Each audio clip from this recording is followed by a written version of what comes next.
अग्नि को साक्षी क्यों माना जाता है? रात्रि का अंतिम पहर था। आकाश में तारे थम से गए थे और दिशाओं में एक अजीब सी शांति थी, मानो सृष्टि किसी निर्णय की प्रतीक्षा में ठहरी हो। एक वृद्ध ऋषि हिमालय की एक गुफा में बैठकर अग्नि में कुछ देख रहे थे। उनके नेत्रों में चिंता की रेखाएं थीं, परंतु अग्नि की लपटों में उन्हें भविष्य की झलक दिख रही थी। तभी उन्होंने अपने शिष्य से कहा, कालचक्र फिर से घूमेगा और अग्नि फिर से साक्षी बनेगी, पर क्या इस युग में कोई इसकी गहराई समझ पाएगा? शिष्य ने पूछा, गुरुदेव, अग्नि को ही साक्षी क्यों माना जाता है? जल, वायु या आकाश क्यों नहीं? ऋषि ने मुस्कुराकर कहा, यह कोई साधारण बात नहीं है पुत्र, इसके पीछे एक रहस्य है, एक ऐसा सत्य जो देवताओं के काल से जुड़ा है। सुनो, मैं तुम्हें एक कथा सुनाता हूँ जो सत्य भी है और रहस्य भी। ये कथा त्रेता युग की है, जब धरती पर अधर्म ने अपने पैर पसारने शुरू किए थे। एक नगर था अर्नवपुर, जहाँ राजा महाजित का शासन था। परंतु ये कथा उस राजा की नहीं, बल्कि एक ब्राह्मण कन्या विभावरी की है, जो जन्म से ही अग्नि को पूजा करती थी। विभावरी की अग्नि से आस्था इतनी प्रबल थी कि वह हर दिन यज्ञ करती और अग्नि को साक्षात देवदृष्टा मानती। लोग उसे पागल कहते, परंतु वह कहती, अग्नि ही एकमात्र ऐसा तत्व है जो सब कुछ जलाकर सत्य को उजागर करता है। झूठ अग्नि में ठहर नहीं सकता।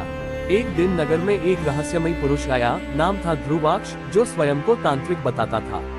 उसने राजा को भ्रमित कर दिया और विभावरी के पिता की निंदा करने लगा कि वे झूठे यज्ञ कर रहे हैं। राजा ने कहा, यदि अग्नि ही सत्य की साक्षी है, तो अग्नि में तुम्हारे पिता को प्रवेश कर सत्य सिद्ध करना होगा।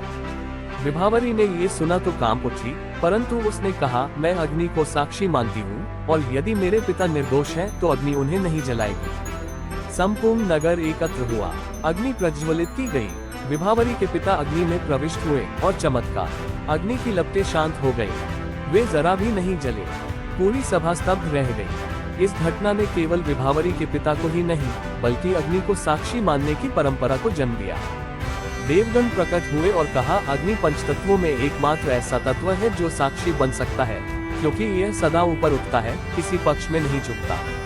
ये सब कुछ भस्म कर देता है, परंतु सत्य को नहीं जलाता। ये रहस्य वही नहीं रुका। वर्षों बाद विभावरी स्वयं अग्नि में प्रविष्ट हुई, जब ध्रुवाक्ष ने उसका अपमान किया। अग्नि ने उसे स्वीकार कर लिया और विभावरी की आत्मा अग्निदेवी के रूप में प्रतिष्ठित हुई। तब से लेकर आज तक विवाह हो या यज्ञ, अग्नि को साक्षी बनाया जाता है। विवाह में सप्तपदी अग्नि के चारों ओर इसलिए ली जाती है, क्योंकि अग्नि केवल शरीर नहीं, आत्मा का भी साक्षी बनती है। वह कहती है, जो व्रत इस अग्नि के समक्ष लिया गया, वह जीवन भर निभाया जाए, क्योंकि मैं देख रही हूँ, मैं साक्षी हूँ।